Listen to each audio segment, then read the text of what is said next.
अच्छा, अब तक हमने देखा था कि वॉर की काफी सिचुएशन थी, वॉर के बाद क्या क्या हुआ था, हमारी इंडिया पे क्या क्या इम्पैक्ट पड़ा था। अब हम देखेंगे वर्ल्ड वॉर 1, विश्व युद्ध एक के बाद क्या हुआ था, क्या सिचुएशन थी, उसके बीच की भी हमने पढ़ ही लिया था, बीच का इवेंट। फिर उसके बाद क्या हुआ था, मतलब आफ्टर 2 डिकेट्स, मतलब 20 साल के बाद फिर से क्या हो गया, तो वर्ल्ड वॉर 2 हो गया था। अब वर्ल्ड वॉर 2 का होने का कारण क्या था, अब पहले तो हमारी वो एक्सिस और सेंट्रल पावर लड़ रही थी, एक जीत गई थी एक हार गई थी, तो अब एक को बदला लेना था, तो बदला लेना था, तो इसलिए इन्होंने क्या किया, वापस अटैक किया। तो अगर देखा जाए 1939 से 45 तक, तो ये हमारी चली थी 6 साल तक, पहली वाली हमें चली थी 4 साल तक। तो ये क्या थी, काफी लंबी खिंच गई थी। तो जो वर्ल्ड वॉर 2 था वो और भी ज्यादा भयानक था, क्यों?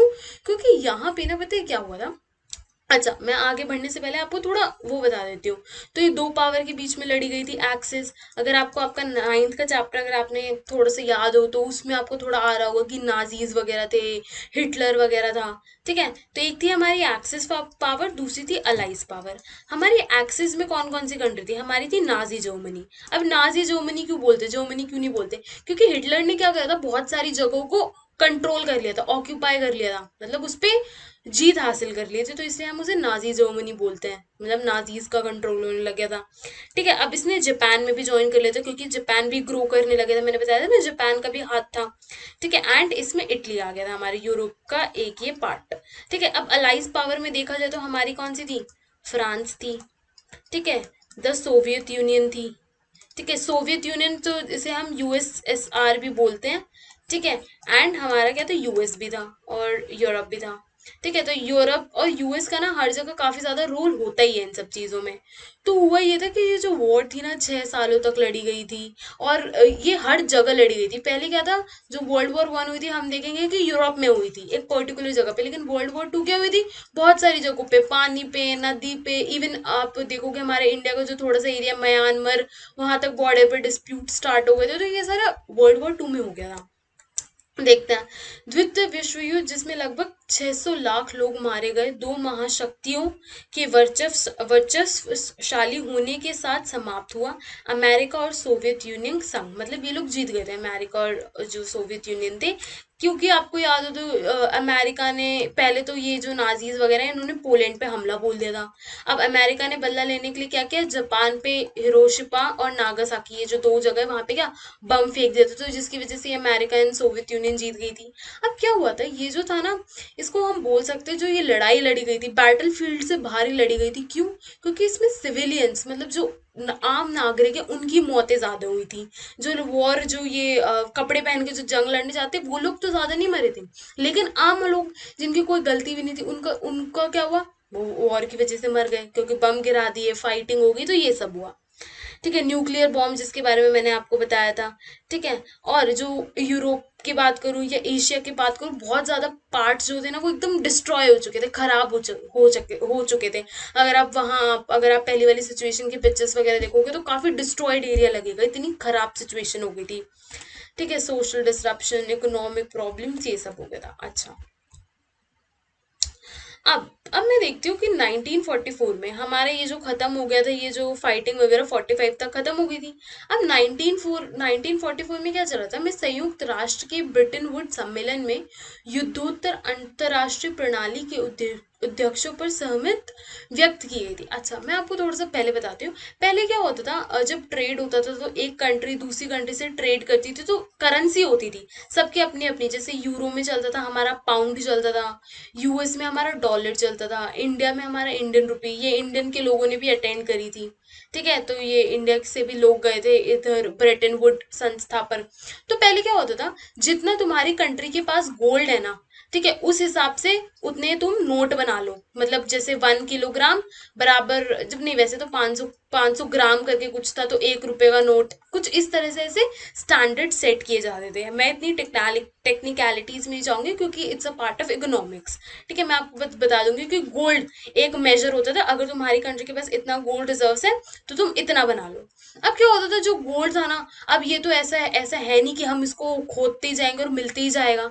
ठीक है, ये कभी ना कभी खत्म होने वाली चीज है, या कभी माइनिंग बंद हो गई, लोग नहीं निकाल रहे गोल्ड, तो हम नोट को किससे वैल्यू करेंगे, ट्रेड तो चले गई, कंट्री तो रुकना, काम करना थोड़ी ना बंद करेगी। अच्छा, तो ये पढ़ते हैं, आर्थिक स्थिरता सुनिश्चित करने के लिए, स्टेबिलिटी, करेंसी, ये जो मनी वगैरह है इसको सुनिश्चित करने के लिए, क्योंकि पहले क्या होता था, अलग अलग चीजों में ट्रेड होता था, कभी कोई कॉइन्स में ट्रेड कर रहा है, कोई नोट में ट्रेड कर रहा है, सबकी अपनी अपनी ट्रेड करने की अलग अलग वो होती थी। तो एक स्टेबल इनकम रहे जिससे हम एक करेंसी को दूसरी करेंसी से बदल सकें या कुछ ऐसा, उसके लिए हमने ये इंट्रोड्यूस करा।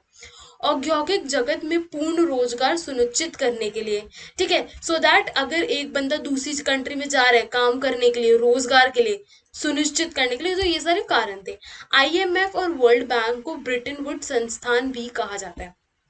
अच्छा, ये जो आईएमएफ बैंक है जिसके बारे में आप जानते हो, ये जो आईएमएफ बैंक है बेसिकली इंफ्रास्ट्रक्चर लोन, इंफ्रास्ट्रक्चर तो क्या, अगर कंट्री में कोई इकोनॉमिक प्रॉब्लम आ जाती है या कोई क्राइसिस आ जाता है तो ये आईएमएफ ना लोन प्रोवाइड करता है।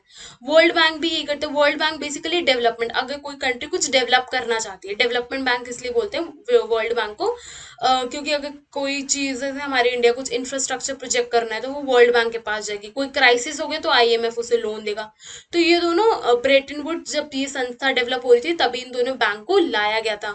ठीक है, ये सारी चीजें हुई और हम जानते हैं इसके बारे में।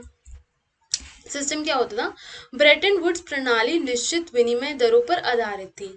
ठीक है, डॉलर का मूल्य भी सोने से जुड़ा हुआ था। एक डॉलर की कीमत 35 औंस सोने के बराबर निर्धारित की गई थी। हाँ, तो पहले ये था। अब बाद में पता है क्या किया, एकदम स्टेबल सिस्टम बता दिया। पहले तो सोने के, ये ब्रेटन वुड में क्या था, ये सोना था। ठीक है, सोने पर ये किया गया था। और ये जो डॉलर थी ये बहुत सारी कंट्रीज में यूज की जाती थी, डॉलर की करेंसी, सबसे ज्यादा लोग डॉलर यूज करते थे।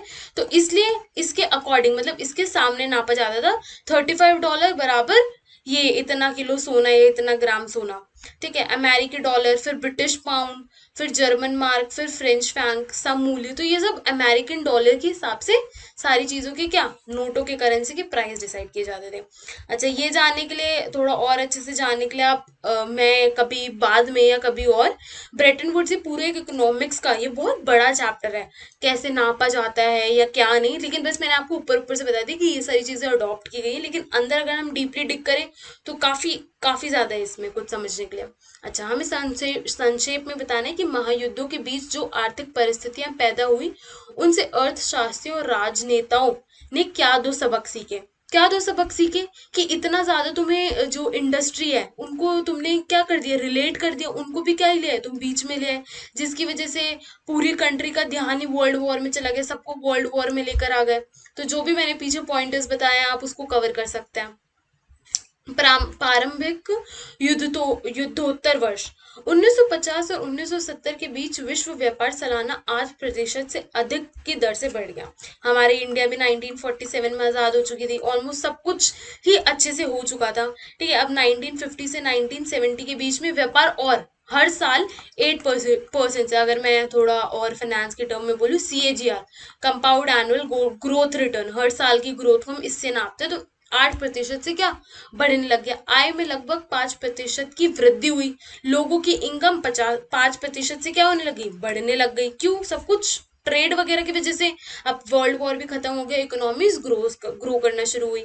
फिर अधिकांश औद्योगिक देशों में बेरोजगारी दर 5% से भी कम थे। ठीक है, इंडस्ट्रियलाइजेशन आया, इकोनॉमी ग्रो करी, लोग एक जगह से दूसरी जगह जाने लगे, तो अनएम्प्लॉयमेंट जो बेरोजगारी है वो 5% से भी कम हुई। दुनिया भर में तकनीकी और बहुराष्ट्रीय कंपनियों का प्रसार हुआ। आपने देखा होगा इस टाइम पे 1950 से लेकर 1970 के बीच में काफी ज्यादा कंपनियां आई, क्योंकि इन्वायरमेंट ऐसा मिल रहा था ग्रो करने के लिए। तो आप देखोगे वर्ल्ड की कंपनीज सेटअप करने लगी अपने प्लांट्स इधर उधर, तो ये सब चीज हुई।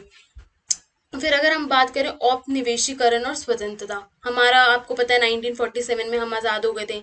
एशिया और अफ्रीका में अधिकांश उपनिवेश स्वतंत्र स्वाधीन राष्ट्र के रूप में उभरे, लेकिन ये सभी देश गरीबी और संसाधनों की कमी से जूझ रहे थे। तब भी मतलब आजाद तो हो गए थे, आजाद होने के बाद में ना हम लोगों को पता नहीं था कैसे क्या करना है, गवर्नमेंट नहीं थी।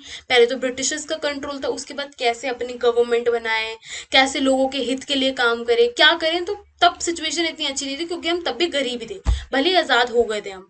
ठीक है, तो ये जवाहरलाल नेहरू भारतीय स्वतंत्रता की पूर्व संस्था पर भाग्य के सौदा नामक भाषण देते हुए, तो ये हमारे पहले प्राइम मिनिस्टर यहाँ पे खड़े हैं।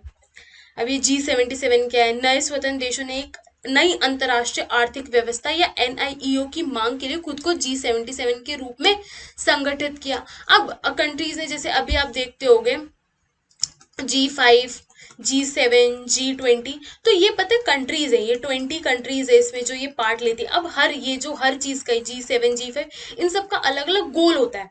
बेसिकली सबका गोल इकोनॉमिक पॉलिटिकल स्टेबिलिटी होती है। ये 5 कंट्रीज आपस में मिलकर काम करती है, डील वगैरह साइन करती है, जैसे आपने देखा होगा मैरीटाइम डील या ट्रेड डील हो गई या एयरक्राफ्ट भेजने हैं, तो ये सब ट्रेड वगैरह से रिलेटेड है या पॉलिटिक्स वगैरह से रिलेटेड है। तो ये अपनी क्या बना लेते हैं, एक ग्रुप बना लेते हैं और डिस्कशंस वगैरह करते हैं कि इनको क्या इंप्रूवमेंट चाहिए क्या नहीं।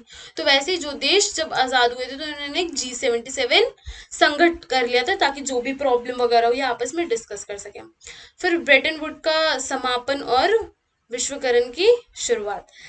अब क्या हुआ, ब्रेटन वुड्स तो खत्म हो गया क्योंकि बैंक्स वगैरह पिक्चर में आ गए थे, ठीक है। अब गोल्ड तो रहा नहीं। पहले गोल्ड में भी इन्होंने दिक्कतें आइडेंटिफाई करी कि गोल्ड, मैंने आपको बताया ना, दिक्कत ये है कि ये अनलिमिटेड नहीं है, लिमिटेड रिसोर्स है। जब तुम माइन करोगे तभी तुम्हें मिलेगा और हर बार हम नहीं कर सकते इसको, हम करेंसी से कंपेयर नहीं कर सकते, हमें एक स्टेबल करेंसी लानी पड़ेगी।